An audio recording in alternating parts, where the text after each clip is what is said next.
Hi, everyone. Welcome to our October Dialogues and Debates. My name is Zaina Abiasi, and I'm the Partnerships and Dialogue Lead on the Mozilla Festival team. We have a great conversation planned today that will focus on biometric surveillance. Biometric data collection is present in our day-to-day. Systems and governments and borders collect information about us, our face, our voice, our DNA, in order to identify and classify us. Today, we're going to talk about the dangers of collecting biometric information and whether it's realistic to think we can ever balance biometric technology with privacy. I'm excited to present our speakers today who will be in conversation with one another about these issues. Joining us today are Alice Bunuya, the Director of Africa Innovation Program here at Mozilla, and Petra Molnar, who's the Associate Director of Refugee Law Lab, and who is also a former Mozilla Fellow who researched immigration and technology. Before I hand this off to our panelists, we're taking questions for this panel in real time. Tweet them at Mozilla with the hashtag dialogues and debates. So I'm going to kick this off with the first question. It's directed to both of you, but I'll invite Alice to answer first. How would you define your work around biometric surveillance? Are you researchers, activists, policy analysts, or all three? Good question. I think I would probably say all three. We've done a pretty, good amount of research in Kenya and India when we did the Mozilla project on digital ID. Activists in terms of just supporting a lot of civil society organizations to counter some of, the implications and impact of surveillance, the so-called surveillance economy, and also from a policy perspective. Yeah, so all three, I would say. What about you, Petra?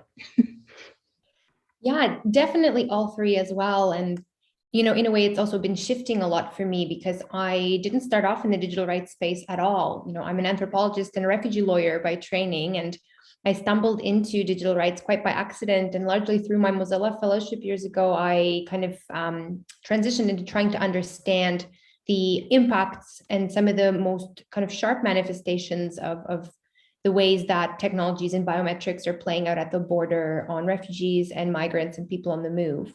But definitely a healthy dose of activism and research. I mean, I am kind of a practical academic, so I try and attack these issues from multiple perspectives. And so it looks like the focus, in your work in terms of how you explore biometric surveillance is mainly on how the impact of. Can you speak a little bit about that in terms of how what's focus specifically, you're exploring biometric surveillance?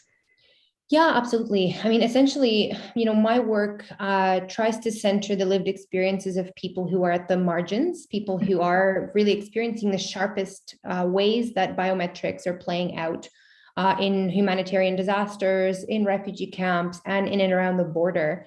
And a lot of the work I do is, trying to hold space and witness people's experiences and also to kind of undo some of the problematic methodologies that are really common in kind of traditional understandings of knowledge production and academia and writing.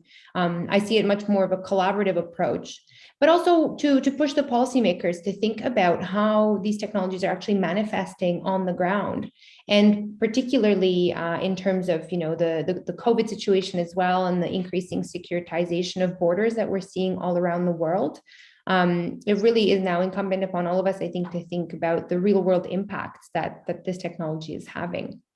And Alice, I'd be curious to hear more from you, whether the current pandemic situation, for example, has impacted your work and how you're finding different ways of talking about these really complex and interrelated issues.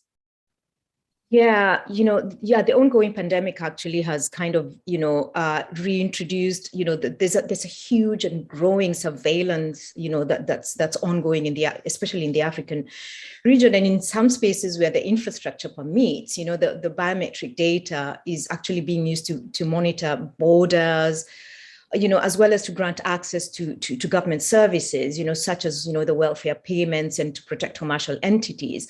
But the COVID-19, because of COVID-19, we've seen many African countries that have adopted, regulations and practices that are deploying surveillance technologies, and most often actually a lot of untested applications that really enable them to collect and process, personal data for purposes of obviously tracing and contacting and isolating those suspected to be carrying the virus. But at the same time, there's that whole mission creep there, so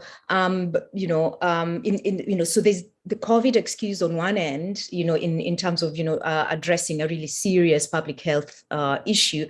But at the same time, you see several countries also coming up with, national security considerations here, employing, laws much more broadly to justify, and authorize the interception of communications, as well as restricting privacy rights, and really granting, wide search and seizure powers to law enforcement, as well as, of course, mandating, intermediaries such as, mobile network operators to facilitate some of this, interceptions. But we're also seeing a lot of ongoing, limitations being placed on encryption, for example.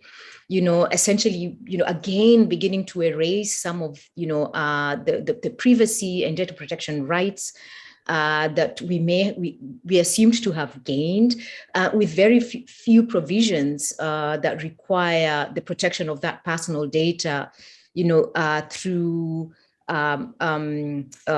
technology, security measures, or through even, legislation or regulation. So you see countries like Chad and Malawi and Senegal and, and others, where they literally have penalties, for offering cryptographic services without licensing, registration or authorization. So it's quite, it's becoming quite a problem here that a lot of civil society, most of us need to take into consideration, especially because then it's countered with weak oversight and weak transparency and accountability mechanisms. So back to you, Petra, where in the world right now is biometric surveillance being carried out with least accountability and responsibility? Yeah, in my experience, because I'm trying to map out kind of the way biometrics and other types of technologies, also automated decision-making, AI type tech, the way it's playing out at and around the border. For me, this is one of the major kind of testing grounds. And it really resonated with me what you just said, how there are specific places in the world where a lot of the kind of tech experimentation can happen without virtually, very little oversight and accountability. And migration, border and refugee determination processes have, historically been very opaque, very discretionary, and difficult to kind of unpick already without even introducing new technologies into the mix. And unfortunately, now what we're seeing over the last number of years is this global effort under the guise of efficiency and new tools to kind of streamline the processes. But we really have to ask, what are we doing this at the expense of? People's human rights, real, technological trauma in some cases that I'm witnessing here in Greece and along the frontiers of Europe, for example. And again, just a lack of engagement on part of policymakers, but also the private sector that plays a very, very important role in the kind of growing border industrial complex and the kind of ways that private companies are able to make huge inroads, both in terms of capital gains, but perhaps more troublingly also the kind of philosophical underpinning that governs how technologies are developed and deployed. Because ultimately, again, as someone who doesn't come from the digital rights kind of field, for me, I guess what I'm trying to explore in my work is broader questions about participation, about democracy, about whose voices and perspectives matter in conversations that are being had around proposed or actual innovations, particularly in high-risk spaces like the border. And, we've been trying to map this out and track different types of technologies. And really, we're talking about such a wide variety of ways that this is playing out. And yet the governance and accountability mechanisms are just not catching up. Yeah, it's actually quite a huge problem. My colleague and I from India, we had done a test of, what Aadhaar at one point, and then of course the Huduma number in Kenya. And one of the, one of the things we found out is that lack of, accountability, that lack of, participation, multi-stakeholder participation in just developing some of these, technologies, and also the fact that there's a huge wave of push, especially from international organizations, the World Bank and others, in terms of pushing especially countries in the global south to implement so-called digital ID projects, essentially conflating Sustainable Development Goal 16.9 that actually calls for legal ID by 2020 2030 or and that conflation and the lack of understanding that those two things are different. On one end is the technology, and then on the other hand is ensuring that everybody has legal ID. I think it reminds me of in the African continent, where, for example, migrant surveillance systems, we tend to forget that migrant surveillance system also will affect citizens and residents.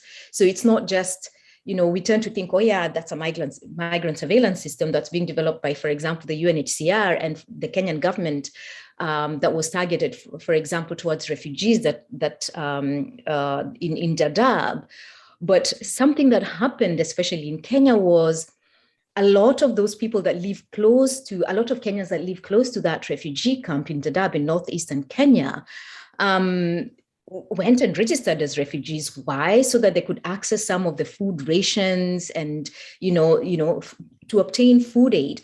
But then what then happens is that then when the government started this whole, rollout of the digital ID, a lot of those who had identified as refugees and gone and registered there couldn't get the normal ID on one end. So essentially then it creates even more complexities there. And in Kenya specifically, because since the outbreak of the Somali war in the 90s, northeastern Kenya, has experienced a lot of drought and, food insecurities. So a lot of Kenyans tend to want to register there. So it's actually quite, quite a challenge. Yeah.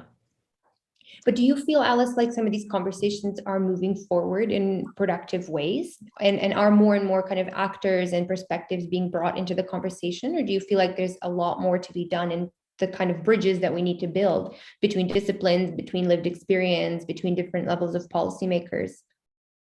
Yeah, I think, the technology seems to be, the way technology moves faster than we can catch up. Policymakers or even those of us working in the policy or doing a lot of activism around privacy and data protection. So there's with the current landscape right now, there's not enough that we are doing. Because essentially what is happening is a lot of laws, governments are coming up with, surveillance laws, that seem to really erode some of the privacy and data protection legislation and regulation that is also being developed on one end. So there's still so much that we need to do there in terms of just holding not just government but private companies accountable on one end, but also continuously raising alarms around the use of these surveillance technologies, and the impact of that. So I don't believe we're doing enough yet. I know that civil society organizations have been raising alarms for the longest time, but I don't really believe that policymakers on the other hand are taking, what we are raising seriously.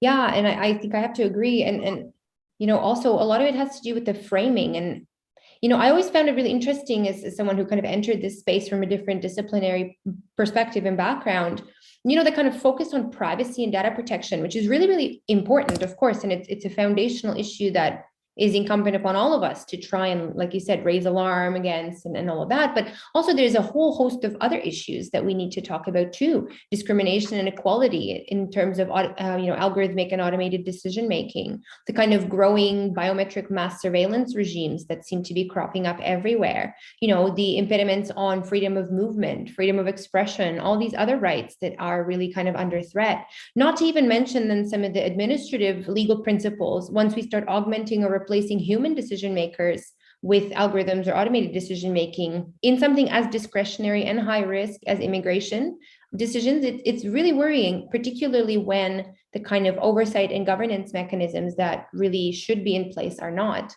And like you said, also, because some of the major players in this space are international organizations, from a legal perspective and the kind of underpinning for responsibility, the scaffolding is much weaker when you're dealing with an international organization because they're moved across different jurisdictions. They're not necessarily bound by local laws all the time. It all really depends on the context that you're talking about. And then we basically are in this kind of regulatory free-for-all when it comes to biometrics, when it comes to AI, when it comes to these technologies that are unfortunately impacting some of the communities that have historically been made marginalized.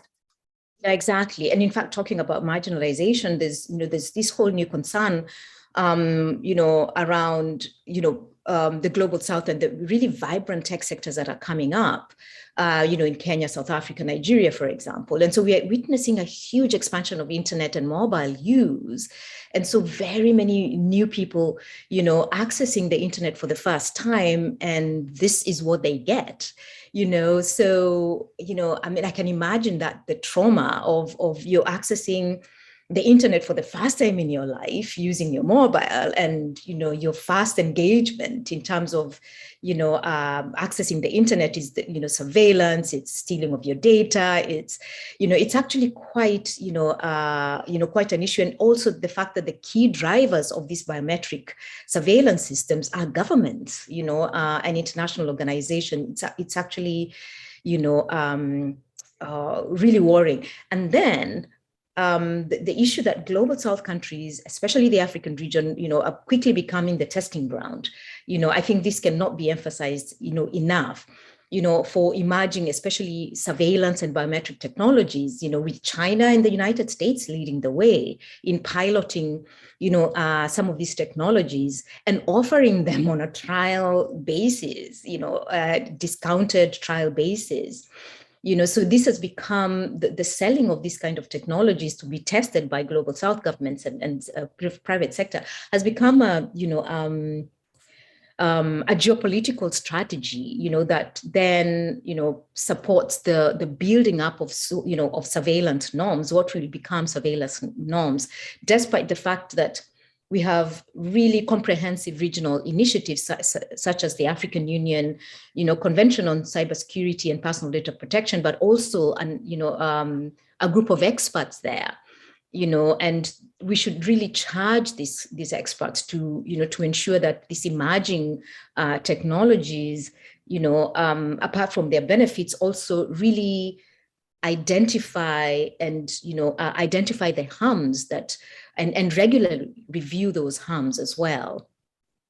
Absolutely, because I guess at the end of the day, really, it's about power and privilege and the way that it's historically accrued along very specific and particular geopolitical lines. And in the migration space in particular, when you're talking about testing grounds, that was the name of our report that we released last year. And it's exactly that. It's the way that in these corridors of humanitarianism and further afield, Europe in particular is kind of, some people call it border externalization, or, pushing the border further and further afield from the kind of physical manifestation into countries that are kind of, doing Europe's work in terms of border control and getting lots of money for it. And so this filtering of really terrible tech and making its way, into different regions of the world to then basically play into this really, really violent border regime, one that is now fed by surveillance. Really, it's such a global problem. But again, it plays upon very particular historical lines of power, privilege, and a resource kind of imbalance.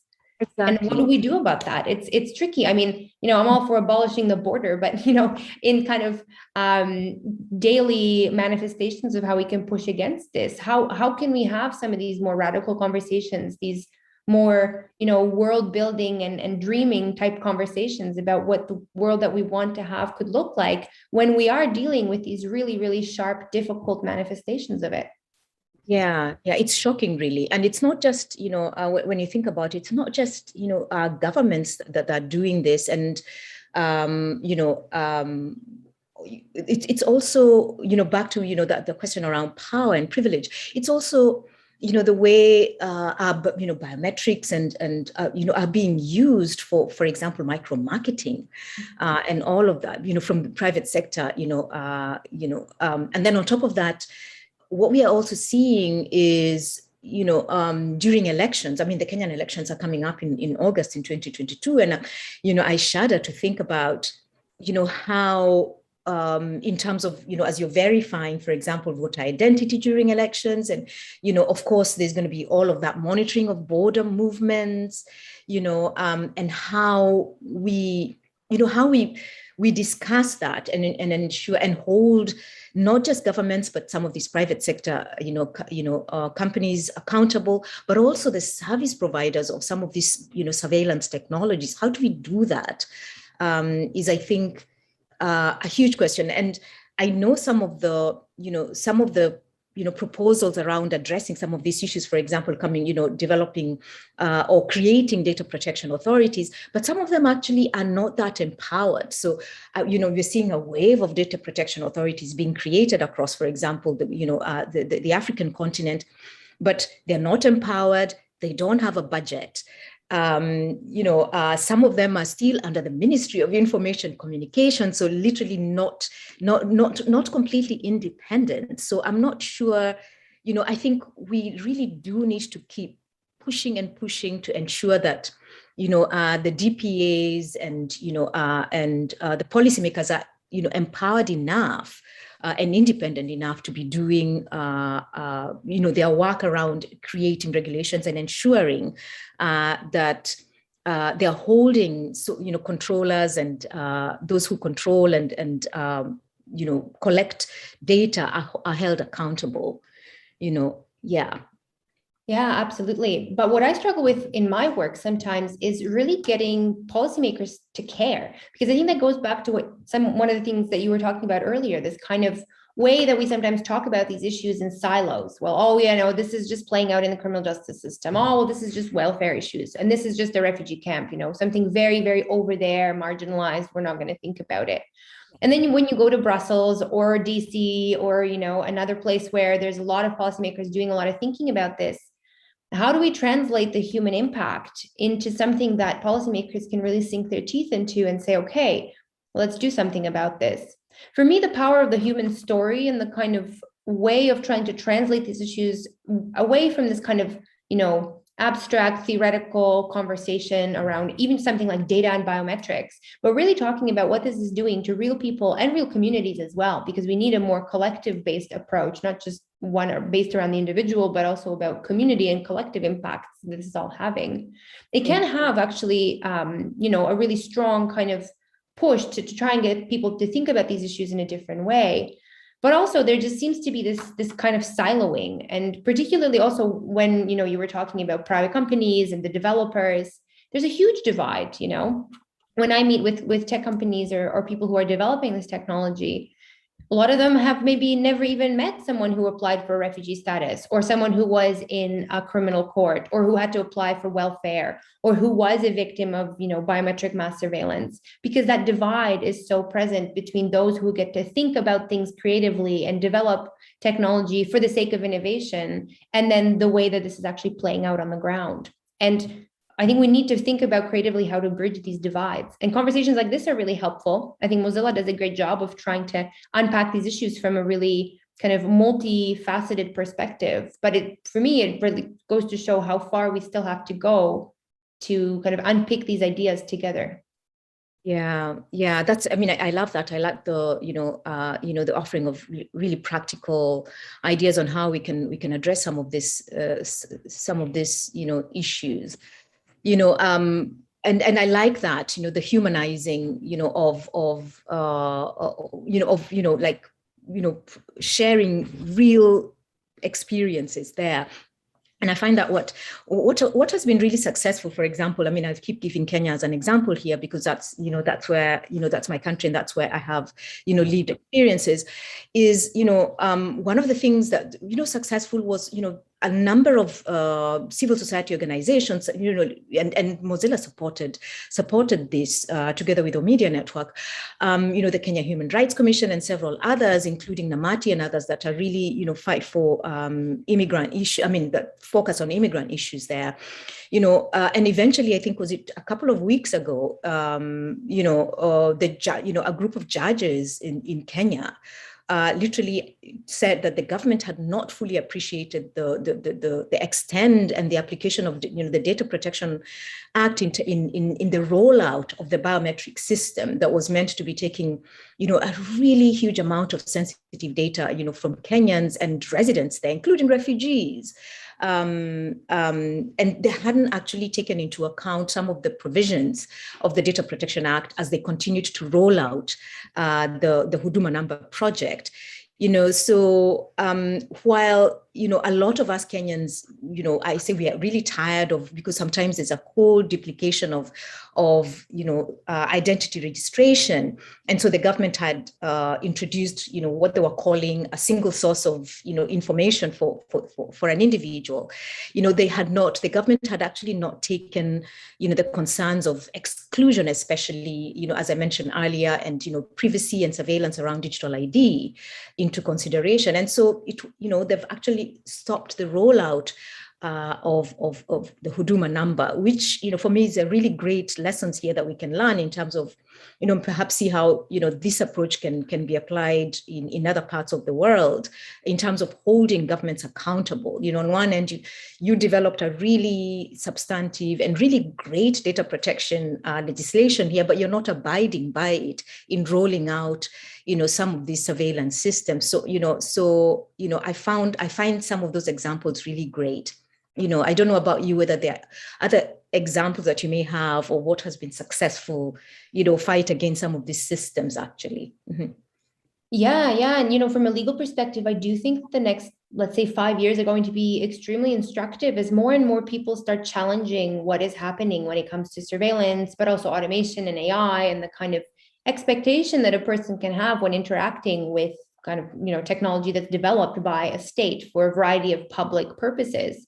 I know that there are, a few cases kind of in the works that are going to be coming out. And as more and more people, I think, become aware of what's happening. And of course, it's also limited to people who have the resources to bring, a case to court. That's also not without its own conversation around power and privilege. But I do wonder, courts are going to have to start grappling with what to actually do the more kind of, technology you introduce into the mix. But I think that's just one piece of the puzzle. We really need to have more interdisciplinary conversations, particularly between people who work in the private sector, academics, civil society, journalists, and of course, people with lived experience. I think that really has to be the starting point for conversations. And also to find creative ways to talk about these issues, using art, using different kind of methodologies to illuminate what is happening. That is really, really important too. And I think for me, I know that we're almost out of time, but for me, one of the most kind of important takeaways really is to find a way to, humanize these issues and make them interesting also to the public that might not, have the kind of nuanced understanding of how, it's playing out, but is really interested in learning more. And I'd be really curious to hear from you what you think might be kind of a way forward on this. Yeah, I think the most important thing is to keep, pointing out and bringing up, our concerns. And I think we must make sure that we don't stop there.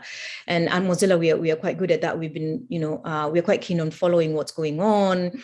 Of course, we are limited. We can't look at, all of the world, but it's a lot of our partners, for example, CIPESA, the Kenya ICT Action Network, and others are doing really great work.